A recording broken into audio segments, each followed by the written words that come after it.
Hello, Pastor Doug, back again with another Bible brief.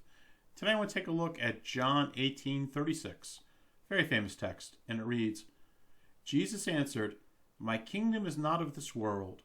If my kingdom were of this world, then my servants would be fighting so that I would not be handed over to the Jews. But as it is, my kingdom is not of this realm, literally not of here."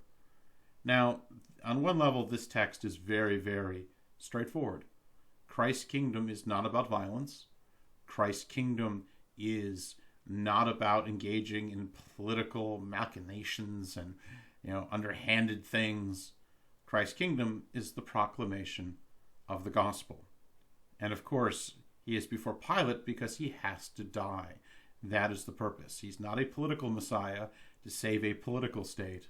He comes to die for the sins of the world. But what is this not of this world? My kingdom is not of this world. What does that actually mean? I've been reading through several books about the church in Nazi Germany of late. And this phrase was actually used by several of the Nazis to Bible-believing Christians to say, look, you guys should not be causing any trouble. You just take care of your little spiritual realm because Christ said, my kingdom is not of this world, and leave the world stuff to the Nazi state. Is that what this text means? Well, as always, to get the answer, read the context. Look at the next verse, number 37.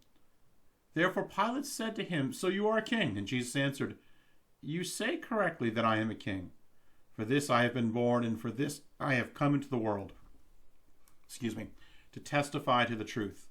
Everyone who is of the truth hears my voice." So you notice it's not solely just a spiritual, ethereal thing. Christ has come into the world. He has been born. He physically took on human flesh 2,000 years ago. And is to testify to the truth. And so, yes, Christ's kingdom is not of violence. Christ's kingdom is not about engaging in mere state politics. But Christ's kingdom is to proclaim truth. And so therefore, when Christians are asked to compromise the truth, they are denying Christ's kingdom. So we are to go into the world and preach the gospel, and we are to bear witness to that which is true. And of course, that which is true, truth itself, is Jesus Christ. And then you get the great question by Pilate in the next verse. Pilate said to him, "What is truth?" And he doesn't get an answer. Well, actually in words, because the truth is before him. And so when we think about our current situation, John 18:36 is a good verse to ponder. To remember Christ's kingdom is not of this world, but he has come into the world. And we, the church, are to testify to the truth. We are to speak the truth most boldly. And that truth is found in God's gospel and God's law. Well, I hope that helps. And as always, Christ's grace and peace to you all. Amen.